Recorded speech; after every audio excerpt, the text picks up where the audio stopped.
But first, for our top story this morning, we are headed over to Clarissa Hawes, who's got a really interesting piece of news coming out this morning about a trucking company that has decided to go bankrupt right as it was getting ready to fight in court over wrongful death. Clarissa, go ahead and tell us about what's going on with this situation and if this is a cop-out to get out of a lawsuit.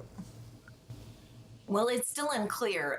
Attorneys for the company JJ Transport, based out of Clint, Texas, they didn't really respond to requests for comment, but the trial had been delayed multiple times leading up to the decision to file for Chapter 7, like to liquidate instead of, filing a Chapter 11 and or something else. But it had been delayed multiple times since the lawsuit had been filed in 2017. So for some background on this, can you tell us a little bit about what happened with the wrongful death lawsuit and why it was in place in the first place? Sure. And it is a sad story, and it was like during Houston had some record flooding, and Pedro Riscon Morales, he was 61, and he was dispatched to drive a load to Houston, Texas, and from court documents multiple times he had like checked in and said, hey, weather's bad, do you want me to continue? And was told yes, it had to be there. It had to be in Harris County, and so he continued on his route. And locals call this area, this underpass, the Pit.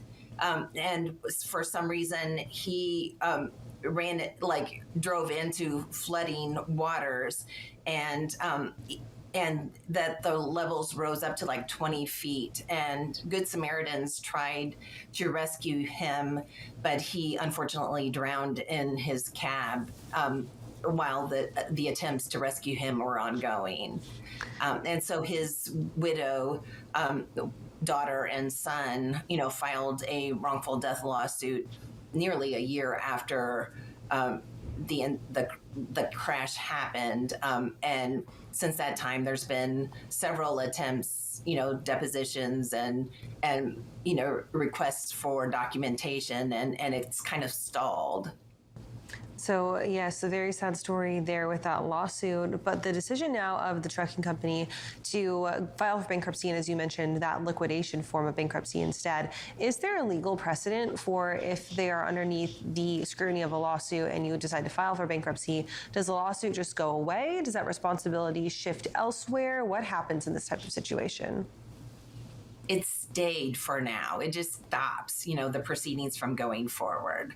And so, and sometimes if there's civil complaints, civil lawsuits, in some cases, the owners of the company have not responded either for comments. But typically it stays pending. Once a trustee is appointed in the case, then, they'll move forward with the liquidation process. And then, still it'll be, the wait and see to find out if the family will receive any money, or if the proceedings will go forward once the bankruptcy has been completed.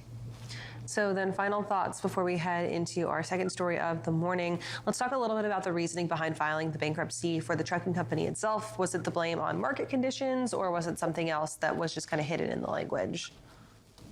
It really, it's really unclear, when they said that they list their assets of up to $500,000, but list their liabilities, of 100 million to 500 million, and so that, typically those are nuclear verdicts, that are assessed in these cases. And so I don't know if that was the thought process going in.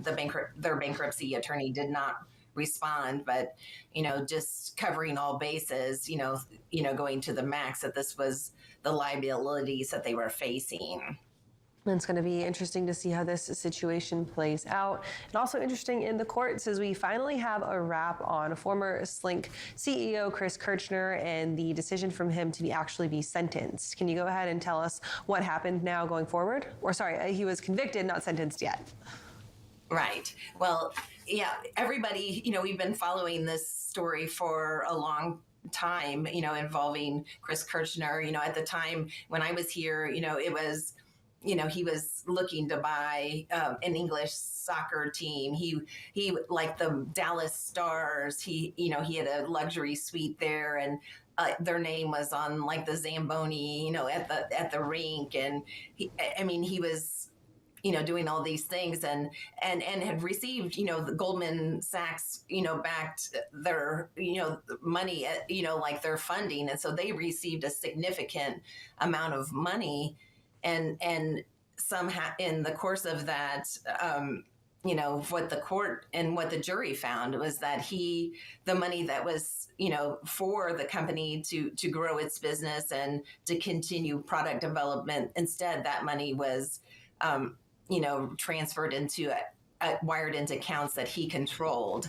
And so during the course, we found that he did buy a $16 million plane and watches and cars, like, just luxury living, and instead of instead of using that funds to make payroll, he was bankrolling kind of a luxury lifestyle.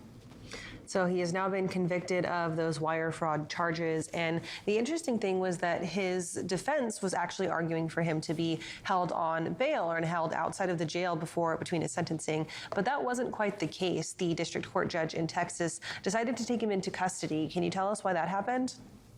Well, in cases when they typically do that, it's a flight risk. They pose a flight risk or a danger to society in some way. And in this case, most likely it was, that maybe he had means to, and so they wanted to make sure that he, was being held until sentencing, which is set for July. But it's been an interesting case to follow, for several years. We've been covering it. So we will likely have the resolution of that, as you mentioned, in July with that sentencing. As far as penalties go, what is he looking at facing in terms of maximum sentences, possible restitution and fines as well? Well, he's facing up to 20 years per count on the wire fraud. So the jury convicted him of 4 counts of wire fraud, and 10 years per count on the money laundering, which they found another 4 counts on that. So he is facing, depending on how things go, a significant amount of jail time. But you never know in white collar cases, how that goes. It seems the better lawyer you have, maybe sometimes the less time you serve in these cases. Yep, I would argue that tends to be the way that things go. Clarissa, thank you for joining us this morning and for the coverage on both of these stories. And where can we find you? C. Hawes at freightwaves.com, or you can find me on Twitter, and it's Cage_writer. So reach out. I always love new tips and stories, ideas. All right, Clarissa, thank you for that. We'll talk to you soon. Okay, thanks, Kaylee.